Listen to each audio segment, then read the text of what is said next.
कहानी की शुरुआत आसमान से हजारों किलोमीटर ऊपर बसी एक रहस्यमयी दुनिया से हुई, जहां पहुंचना ही मौत को दावत देने जैसा था। फिर भी कुछ सैनिक अपनी जान दांव पर लगाकर वहां तक जा पहुंचे, लेकिन अगले ही पल उनका सामना उस दुनिया के सबसे खतरनाक और विशाल राक्षस से हो गया। जैक ने उसकी आहट महसूस की और तुरंत पानी में सिर डुबोकर छिप गया। तभी उसके सामने एक विशालकाय पैर दिखाई दिया, जिससे पास खड़ी भेड़ें डरकर भागने लगी। तभी राक्षस ने एक भेड़ को पकड़कर कच्चा ही निगल लिया। ये खौफनाक नजारा देखकर जैक बुरी तरह घबरा गया। उधर पेड़ के पीछे छिपा एक सैनिक पीछे मुड़कर राक्षस को देखने लगा, लेकिन तभी राक्षस ने नाक सिकोड़कर उसकी गंध पहचान ली। डर के मारे सैनिक फिर से पेड़ के पीछे छुप गया, पर राक्षस बड़े बड़े कदमों से उसकी ओर बढ़ने लगा। सांस रोके खड़ा सैनिक अब खुद को नहीं रोक पाया और अचानक भागने लगा, लेकिन अब बहुत देर हो चुकी थी। वो राक्षस की नजर में आ चुका था। उसने बिना वक्त गवाए पूरा पेड़ जड़ से उखाड़कर फेंक दिया। सैनिक जान बचाकर भागने लगा, पर उसकी छोटी टांगें उस राक्षस की लंबी टांगों के सामने टिक नहीं पाई। राक्षस ने तेजी से कदम बढ़ाए और एक ही वार में उसे बेहोश कर दिया। पहली बार इंसान को देखकर वह उसके पास झुका और गौर से देखने लगा। जैसे ही वह उसे उठाकर ले जाने वाला था, उसी वक्त कप्तान तलवार लेकर उसकी ओर दौड़ पड़ा और पूरी ताकत से तलवार राक्षस की एड़ी में घोंप दी। दर्द से तिल मिलाकर राक्षस पीछे मुड़ा, लेकिन अगले ही पल उसने हल्का सा पैर मारकर कप्तान को दूर फेंक दिया। फिर उसने अपने पैर में फंसी तलवार निकाली और दोनों सैनिकों को उठाकर खाने के लिए ले गया। दूर खड़ा जैक ये सब देख रहा था। उसी पल उसे एहसास हुआ कि वह यहाँ आकर कितनी बड़ी गलती कर चुका है। दरअसल कुछ समय पहले जैक को एक पादरी की मदद से कई जादुई बीज मिले थे, लेकिन जैसे ही उसकी गर्लफ्रेंड जो एक राजकुमारी थी जब जैक से मिलने आई, तभी उन बीजों में से एक बीज पानी के संपर्क में आते ही तेजी से बढ़ने लगा, जिससे अचानक पूरा लकड़ी का घर जोर जोर से हिलने लगा और नीचे से अजीब डरावनी आवाजें आने लगी। दोनों डर के मारे वहां से हिल भी नहीं सके और तभी अचानक जमीन फट गई और एक विशाल बेल घर को चीरते हुए आसमान की ओर बढ़ गई। ये देखकर राजकुमारी तुरंत भागने की कोशिश करने लगी, लेकिन तभी एक मेज उसके ऊपर गिर गई। जैक उसे बचाने के लिए आगे बढ़ा, लेकिन तभी बेलों ने उसे उछालकर घर से बाहर फेंक दिया। उसी पल एक लकड़ी का दरवाजा अचानक खुल गया और राजकुमारी को एक रास्ता दिखाई दिया, लेकिन जैसे ही वह बाहर भागने लगी, उसी समय बेल ने अचानक दरवाजा बंद कर दिया। राजकुमारी दरवाजा खोलने की कोशिश करने लगी, लेकिन दरवाजा जरा भी नहीं हिला। यह देखकर जैक ने बेलों को काटने के लिए तुरंत एक कुल्हाड़ी उठा ली, लेकिन तभी अचानक पूरा घर जड़ों समेत उखड़कर आसमान की तरफ बढ़ने लगा। ठीक आखिरी पल में जैक ने छलांग लगाकर किनारे को पकड़ लिया, लेकिन बेलें इतनी तेजी से बढ़ रही थी कि कुछ ही सेकंड में घर हजारों मीटर ऊपर पहुंच गया। जैक पूरी ताकत से कुल्हाड़ी चलाकर बेल को काटने लगा। जैसे ही बेल टूटी, राजकुमारी ने तुरंत दरवाजा खोल दिया, लेकिन अगले ही पल उसके पैरों के नीचे की लकड़ी टूट गई और हाथ पकड़ने के बावजूद वह 10,000 मीटर की ऊंचाई से नीचे गिरने लगा। जैक जादुई बैलों से फिसलते हुए जमीन की ओर बढ़ने लगा, लेकिन रास्ते में बेलों ने उसकी स्पीड को थोड़ा कम कर दिया और आखिरकार वह जमीन पर गिरकर बेहोश हो गया। लेकिन राजकुमारी की किस्मत इतनी अच्छी नहीं थी, क्योंकि बेल उसे अपने साथ आसमान के दूसरी तरफ ले गई। अगली सुबह जैक घबराकर जागा और देखा कि सामने राजा खड़ा था, जो राजकुमारी को ढूंढ रहा था। यह देखकर जैक के होश उड़ गए और मजबूरी में उसने पूरी बात राजा को बता दी। जब जैक ने आसमान की ओर इशारा किया, तभी सबने देखा कि एक विशाल बेल सीधी आसमान को चीरती हुई ऊपर जा रही थी। जैसे ही राजा को सच्चाई का पता चला, उसने बिना एक पल गवाए सैनिकों की एक टुकड़ी जैक के साथ राजकुमारी को बचाने के लिए भेज दी। जल्द ही सब लोग उस बेल के सहारे ऊपर चढ़ते हुए बादलों के पार पहुंच गए। फिर कप्तान ने आगे बढ़कर एक तरफ से दूसरी तरफ स्लाइड करना शुरू किया, क्योंकि राजकुमारी तक पहुंचने का यही एक रास्ता था। मजबूरी में जैक ने अपनी बेल्ट उतारकर खुद को तैयार कर लिया, लेकिन जैसे ही वो आगे बढ़ने की सोच ही रहा था, तभी पास खड़े घुंघराले बालों वाले आदमी ने उसे जोर से लात मारकर आगे धकेल दिया। इतनी ऊंचाई देखते ही जैक की हालत खराब हो गई और बीच रास्ते में स्लाइड करते वक्त उसके हाथ अचानक छूट गए और वो सीधे नीचे जा गिरा। लेकिन किस्मत से बीच रास्ते में बेलों ने उसे थाम लिया। होश में आते ही वह बिना रुके फिर से ऊपर चढ़ने लगा। ऊंचाई पर पहुंचते ही मौसम पूरी तरह बिगड़ गया। चारों तरफ तेज तूफान और कड़कती बिजली थी। तभी अचानक एक झटकेदार बिजली सीधे एक सैनिक पर गिर गई, जिससे वह फिसल गया और बाकी सैनिक उससे टकराकर नीचे गिरने लगे। लेकिन आखिरी पल में एक सैनिक ने रस्सी को मजबूती से पकड़ लिया, जिसकी वजह से बाकी लोगों की जान किसी तरह बच गई। लेकिन जो सैनिक नीचे गिरे थे, वे अब हवा में लटके हुए थे। अगर उन्हें तुरंत ऊपर नहीं खींचा गया तो पूरी टीम खतरे में आ सकती है। तभी रेडरिक पास खड़े उसके साथी से बोला कि रस्सी काट दो। उस आदमी को यह आइडिया अच्छा लगा और उसने तुरंत अपने पैर से छुपा हुआ चाकू निकाल लिया। नीचे लटके सैनिक ऐसा न करने के लिए गिड़गिड़ाने लगे, लेकिन उसने बिना दया दिखाए रस्सी काट दी और लटके सैनिक 10,000 फीट की ऊंचाई से नीचे जा गिरे। किसी तरह बाकी बचे सैनिक ऊपर तक पहुंच गए और तब तक सुबह भी हो चुकी थी। जैक ने जैसे ही पीछे मुड़कर देखा, वह पूरी तरह हैरान रह गया, क्योंकि बादलों के ऊपर एक विशाल दुनिया मौजूद थी और यह नजारा देखकर सब लोग उस तरफ बढ़ने लगे। तभी कप्तान को जमीन पर ताजे पैरों के निशान दिखाई दिए, जिससे उसने अंदाजा लगाया कि राजकुमारी नीचे नहीं उतरी बल्कि यहीं कहीं है। और जब सब लोग गुफा से बाहर निकले, तभी सामने का नजारा देखकर कप्तान दंग रह गया, क्योंकि ये दुनिया उम्मीद से कहीं ज्यादा विशाल थी। थी। सभी लोग आगे बढ़ते हुए इलाके की जांच करने लगे। तभी उनकी नजर पेड़ों की टहनियों पर पड़ी। उन्हें वहां राजकुमारी के छोड़े हुए निशान मिले। उसी दौरान जैक को जमीन पर वही किताब भी मिल गई जो उसने राजकुमारी को दी थी। तभी उनकी नजर टूटी हुई टहनियों पर पड़ी और इसी से उन्हें अंदाजा हो गया कि राजकुमारी को कोई खतरनाक जीव उठाकर ले गया है। इसके बाद सभी लोग 2 टीमों में बट गए और अलग अलग दिशा में राजकुमारी को ढूंढने निकल पड़े। रास्ते में जैक और उसके साथी एक नदी के पास पहुंचे जहां उन्हें मोटी ताजी भेड़ों का झुंड दिखाई दिया। कई दिनों से भूखे होने की वजह से उन्होंने एक भेड़ को पकाने का सोचा, लेकिन जैसे ही वे भेड़ पकड़ने की कोशिश करने लगे तभी गलती से पास में लगा हुआ जाल एक्टिव हो गया।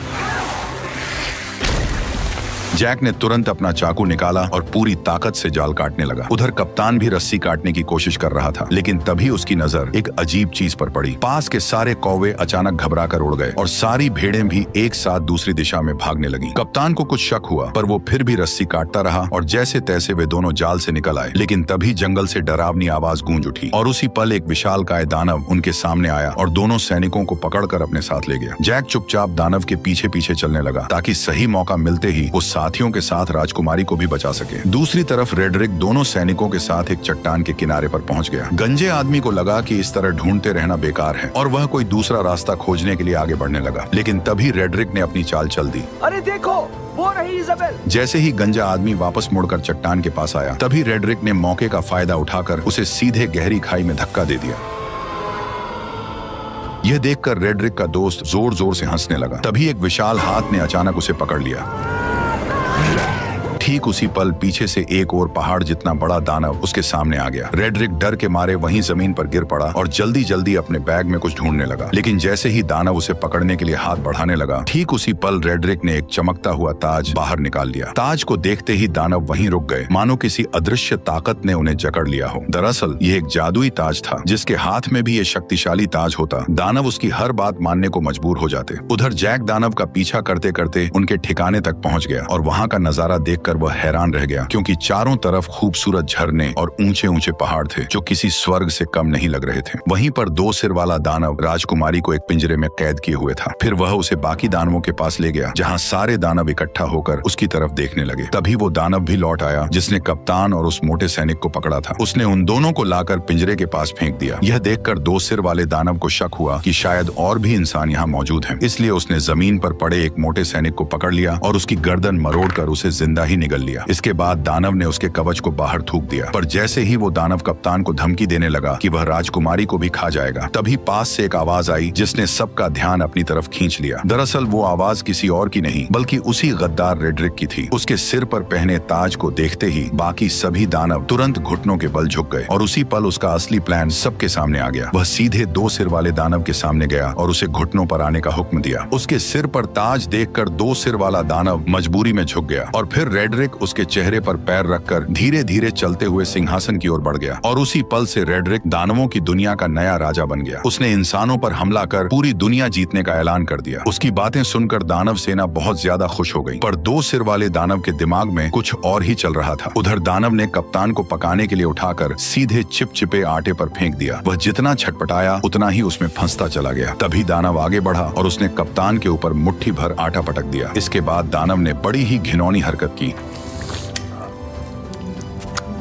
दानव ने कप्तान को मोड़कर एक तरफ रख दिया। तैयारी के बाद केवल सब्जियां डालना बाकी था। जैसे ही वह सब्जियां लेने गया, उसी समय जैक चुपके से वहां आ पहुंचा। जैक को देखकर राजकुमारी बेहद खुश हो गई, लेकिन उसने तुरंत उसे इशारे से चुप रहने को कहा। उधर दानव अब भी उलझा हुआ था और इसी बीच जैक धीरे धीरे राजकुमारी के पास पहुंच गया। उसने पिंजरे का लॉक खोलने की कोशिश की, लेकिन यह उसके बस की बात नहीं थी। तब राजकुमारी ने उसे पहले कप्तान को बचाने के लिए कहा, जिसे दानव ने सुअरों के साथ लाइन में रखा था। जैक तुरंत उसके पास पहुंचा और चाकू निकालकर उसे उस चिपचिपे आटे से अलग करने लगा। उसी समय दानव मसाला लेकर वापस आने लगा। ये देखकर जैक ने जल्दी से चाकू कप्तान को पकड़ा दिया और खुद छिप गया। खुशकिस्मती से दानव को कुछ भी शक नहीं हुआ। उसने कुछ नुकीली लकड़ियां उठाई और कप्तान की आंखों के सामने पास पड़ी सुअर में घुसा दी। जो सुअर अभी तक चिल्ला रही थी वह तुरंत शांत हो गई। अब अगला नंबर कप्तान का था। दानव ने बिना दया दिखाए वार किया, लेकिन वह थोड़ा सा चूक गया, वरना कप्तान की आने वाली पीढ़ी का नामो निशान मिट जाता। ये देखकर कप्तान डर के मारे बेहोश हो गया। फिर दानव ने उन सभी को उठाकर पास जल रहे भट्ठे में रख दिया। अब उन्हें बचाने बचाने वाला एकमात्र जैक ही था। इस समय जैक लोहे की रिंग के ऊपर पहुंच चुका था और दानव को उसकी भनक तक नहीं थी। तभी दानव ने एक तेज धार वाला चाकू उठाया और सीधे राजकुमारी की ओर बढ़ गया। उसने बिना देर किए हाथ अंदर डालकर राजकुमारी को बाहर निकाल लिया और टेबल पर रखकर उसे काटने की तैयारी करने लगा। लेकिन तभी जैक ने चुपके से पास रखा एक भारी चाकू उठा लिया। बेखबर दानव राजकुमारी पर वार करने ही वाला था। तभी जैक ने छुरी सीधी उसकी रीढ़ में घोंप दी। दर्द से दानव जोर जोर से चिल्लाने लगा, लेकिन जैक छुरी को मजबूती से पकड़े रहा। तभी दानव बेकाबू होकर दीवार से जा टकराया और वहीं मारा गया। यह देखकर राजकुमारी और कप्तान दोनों हैरान रह गए। इसके बाद वे तीनों तुरंत उस जादुई बेल के पास पहुंच गए, लेकिन वहां पहले से ही एक दानव पहरा दे रहा था जिसे रेड्रिक ने भेजा था। तभी जैक के दिमाग में एक अजीब आइडिया आया। वो एक मधुमक्खियों का छत्ता लेकर कप्तान के साथ धीरे धीरे उस दानव के पास पहुंच गया। फिर कप्तान ने दानव का हेलमेट उठाया और जैक ने छत्ता उसके अंदर पटक दिया। दानव अभी भी बेफिक्र सो रहा था और उसे जरा भी अंदाजा नहीं था कि उसके साथ क्या होने वाला है। जैसे ही जैक ने छत्ता अंदर रखा, तभी कप्तान ने तुरंत हेलमेट बंद कर दिया और फिर दोनों तेजी से वहां से भागकर पास की चट्टान के पीछे छिप गए और इंतजार करने लगे। कुछ ही देर में दानव मधुमक्खियों के डंक से तड़प कर उठ खड़ा हुआ और दर्द से छटपटाते हुए अपने शरीर को झटकने लगा। लेकिन जितना ज्यादा वह तड़प रहा था, मधुमक्खियां उतनी ही ज्यादा उस पर हमला कर रही थी। घबराकर दानव वहां से भागने लगा, लेकिन फिसल कर पत्थरों से टकरा गया और फिर वह लुढ़कता हुआ चट्टान के किनारे तक पहुंच गया। ऐसा लग रहा था कि अब वह गिरने ही वाला है। तभी अचानक उसने अपना हेलमेट उतार दिया। यह देखकर तीनों एक पल के लिए चौंक गए, लेकिन तभी एक मधुमक्खी सीधे उसकी तरफ उड़ती हुई आई और अगले ही पल उसने दानव को जोर से डंक मार दिया, जिससे वह कंट्रोल खो बैठा और सीधे नीचे जा गिरा। यह देखकर तीनों लोग खुशी से झूम उठे। उन्हें यकीन नहीं हो रहा था कि उन्होंने इतनी आसानी से इतने बड़े दानव को हरा दिया। इसके बाद तीनों ने तुरंत वहां से निकलने का फैसला किया, लेकिन अचानक कप्तान रुक गया। उसने बताया कि उसे रेड्रिक से ताज छीनने के लिए यही रुकना पड़ेगा। इसलिए जैक उसे चाकू थमाकर राजकुमारी के साथ नीचे उतरने लगा। उसी समय दानव बैलों से टकराते हुए आखिरकार नीचे आ गिरा। तेज आवाज सुनकर राजा तुरंत अपने टेंट से बाहर आया और इस खतरनाक दानव को देखकर घबरा गया। अचानक गांव के लोग भी वहां इकट्ठा हो गए। तभी राजा ने ना चाहते हुए प्रजा की भलाई और दानवों को यहाँ आने से रोकने के लिए एक बड़ा फैसला लिया। उसने तुरंत जनरल को बेल काट डालने का आदेश दे दिया। सैनिकों ने विशाल लोहे की कीलें उस बड़ी बेल में ठोक दी, फिर उन पर मजबूत हुक लगा दिए और कुछ बैलों और घोड़ों की मदद से उसे खींचना शुरू कर दिया। धीरे धीरे वह विशाल बेल जड़ों समेत हिलने लगी, लेकिन इससे पास खड़े सैनिक अचानक खतरे में आ गए। तभी अचानक बीच वाली मोटी बेल भी टूटने लगी। ऊपर खड़े सैनिक नीचे गिरने लगे, जिससे चारों तरफ अफरा तफरी मच गई। उधर जैक और राजकुमारी बेल के सहारे नीचे उतर रहे थे, लेकिन जैसे ही उन्होंने नीचे नजर डाली तो वे डर के मारे घबरा गए, क्योंकि बेल बेकाबू हो चुकी थी और किसी भी पल गिर सकती थी। उसी समय जैक ने मौका देखकर राजकुमारी को कसकर पकड़ा और तेजी से एक लटकती डाल को थाम लिया। दोनों हवा में झूलते हुए तेजी से नीचे की ओर बढ़ने लगे। आखिरकार जब वे नीचे गिरे तो घास के ढेर ने उनकी रफ्तार कम कर दी और इस तरह दोनों सही सलामत जमीन पर पहुंच गए। ठीक उसी पल रेड्रिक ने सभी दानवों को इकट्ठा कर इंसानों पर हमला करने की तैयारी की। तभी दो सिर वाले दानव को इंसान का आभास हुआ, जिससे कप्तान छिप गया। तभी रेड्रिक ने आगे बढ़ते हुए बैल उगाने वाले जादुई बीज निकाले, लेकिन तभी अचानक कप्तान उस पर टूट पड़ा, जिससे जादुई बीज चट्टान पर ही छूट गए और रेड्रिक सीधे नीचे गड्ढे में जा गिरा। रेड्रिक डर के मारे दानवों को पुकारने लगा, जबकि कप्तान उसके सामने लड़ने के लिए तैयार खड़ा हो गया। तभी दो सिर वाले दानव ने बाकी दानवों को उसे बाहर निकालने का आदेश दिया। दानव चट्टानों को तोड़ने लगे और नीचे कप्तान और रेड्रिक के बीच लड़ाई शुरू हो गई। रेड्रिक ने अपनी लंबी तलवार के सहारे कप्तान को गिरा दिया और उसका हथियार दूर जा गिरा। इसके बाद उसने मौका पाकर लगातार हमले शुरू कर दिए, लेकिन कप्तान ने किसी तरह उसका वार रोक लिया और दोनों के बीच ताकत की लड़ाई शुरू हो गई। जल्द ही कप्तान कमजोर पड़ने लगा और रेड्रिक ने उसे पानी में डुबो दिया। तभी अचानक उसकी नजर उस चाकू पर पड़ी जो उसकी तरफ बहकर आ रहा था। कप्तान ने सही मौके पर उसे दांतों से पकड़ लिया और तुरंत रेड्रिक के चेहरे पर वार कर दिया। अचानक हुए हमले से रेड्रिक का गुस्सा फूट पड़ा। उसने अपने हथियार के दम पर कप्तान को पीछे धकेल दिया। कप्तान मजबूर होकर पीछे हटता गया और आखिरकार किनारे तक पहुंच गया। तभी रेड्रिक ने उसे एक जोरदार लात मारकर नीचे गिरा दिया, लेकिन कप्तान ने किसी तरह चट्टानों को पकड़ लिया। रेड्रिक तलवार को उसके हाथों में चुभोने लगा ताकि वह खुद नीचे गिर जाए, लेकिन उसने कप्तान की ताकत को कम आंका था। जैसे ही वह फिर से हमला करने लगा, कप्तान ने उसी के हथियार को पकड़कर उसी की टांग में घोंप दिया। दर्द से रेड्रिक जोर जोर से चिल्लाने लगा और इसी मौके का फायदा उठाकर कप्तान ने तलवार रेड्रिक के पेट में घोंप दी। अचानक हुए हमले की वजह से रेड्रिक ने वहीं दम तोड़ दिया। उसके मरते ही ताज की जादुई ताकत भी खत्म हो गई। कप्तान किसी तरह ऊपर चढ़ आया और ताज वापस लेने के लिए आगे बढ़ा, लेकिन तभी ऊपर की गुफा टूट गई और दो सिर वाला दानव उससे पहले ही ताज उठा ले गया। उसने ताज अपनी उंगली में पहन लिया और खुद को नया राजा घोषित कर दिया। ताज पहनते ही उसकी ताकत फिर से लौट आई। यह देखकर बाकी दानवों ने भी अपने घुटने टेक दिए। तभी कप्तान ने देखा कि धरती पर लौटती हुई वह एकमात्र बेल अब कभी भी टूटकर नीचे गिर सकती है, इसलिए उसने बिना देर किए सीधे बेल पर छलांग लगा दी। बेल तेजी से किले की ओर बढ़ने लगी। कप्तान ने सही समय समय का फायदा उठाया और छलांग लगाकर सीधे पानी में कूद गया। दो सिर वाले दानव ने जब देखा कि इंसानों की दुनिया तक जाने का रास्ता टूट चुका है तो वह गुस्से से गरज उठा। तभी अचानक छोटे सिर ने जमीन पर पड़े उस थैले की ओर इशारा किया जिसमें जादुई बीज भरे हुए थे। दो सिर वाले दानव ने उसे उठाया और अपने हाथ में खोल लिया। उसमें कुल 4 जादुई बीज थे। यह देखकर वह खुशी से झूम उठा। उसने तुरंत एक फूंक मारकर उन बीजों को पानी में फेंक दिया। जैसे ही बीज पानी से टकराए वे तुरंत उगने लगे और अगले ही पल जमीन को चीरती हुई 4 विशाल बेलें बाहर निकल आईं। इसके बाद दो सिर वाले दानव ने जोर से आदेश दिया और सभी दानव उस बेल पर चढ़कर इंसानों की दुनिया की ओर बढ़ने लगे। आखिरी पल में दो सिर वाला दानव भी छलांग लगाकर नीचे कूद पड़ा। वो बेलों के जरिए फिसलते हुए जमीन की ओर बढ़ने लगा। उसी समय जैक घोड़े को पानी पिला रहा था। तभी अचानक उसकी नजर आसमान की ओर गई। उसने देखा कि सभी दानव तेजी से नीचे की ओर बढ़ रहे हैं। बिना एक पल गवाए वह घोड़े पर सवार होकर राजा को चेतावनी देने निकल पड़ा। उधर राजा की सेना आराम से किले की ओर बढ़ रही थी। तभी जैक की नजर सेना पर पड़ गई। वो जोर जोर से चिल्लाने लगा कि दानव आ रहे हैं, लेकिन राजा को अब भी कुछ समझ नहीं आया। तभी पीछे के जंगल से अचानक कई दानव निकल आए और जहाँ जहाँ वे जा रहे थे वहाँ सब कुछ तहस नहस कर रहे थे। कोई भी उन्हें रोक नहीं पा रहा था। जल्द ही दानव सेना पास आ गई और उन्होंने एक सैनिक को पकड़कर जिंदा निगल लिया। घोड़े पर सवार लोग भी उनकी रफ्तार से नहीं बच पाए। इस वक्त इंसान उनके सामने बिल्कुल बेबस थे। तभी एक गोल चेहरे वाले दानव ने पास की पवन चक्की का पंखा तोड़कर राजकुमारी की तरफ फेंक दिया, जो जमीन पर गिरते ही सब कुछ चकनाचूर कर गया और राजा का ताज भी गिर पड़ा। उधर किले पर तैनात सैनिकों ने राजा की सेना को आते देखा और उन्होंने तुरंत अंदर युद्ध की तैयारी की खबर भेज दी। कप्तान ने तुरंत सभी सैनिकों की मदद से खाई में तेल डलवा दिया ताकि दुश्मनों को रोका जा सके। जैसे ही राजा की सेना किले के पास पहुंची, उसने तीर चलाने का आदेश दे दिया और देखते ही देखते सैकड़ों जलते हुए तीर दुश्मनों की ओर छोड़ दिए गए। जैसे ही ये तीर तेल से टकराए, चारों तरफ आग भड़क उठी और इसी बीच राजा की सेना सुरक्षित किले के अंदर पहुंच गई। राजकुमारी को सही सलामत देखकर कप्तान ने तुरंत किले के दरवाजे बंद करने का आदेश दिया, लेकिन उसी समय जैक अभी भी बाहर था और दानव उसके पीछे पड़े हुए थे। जैसे ही किले का दरवाजा बंद होने लगा, तभी जैक घबरा गया, लेकिन आखिरी पल में वह अपने घोड़े के साथ छलांग लगाकर अंदर घुस आया। हालांकि उसके पीछे पीछे दो सिर वाला दानव भी दरवाजे पर चढ़ आया, लेकिन तभी कप्तान ने उस पर हमला बोल दिया और वह सीधे आग की जलती लपटों में जा गिरा।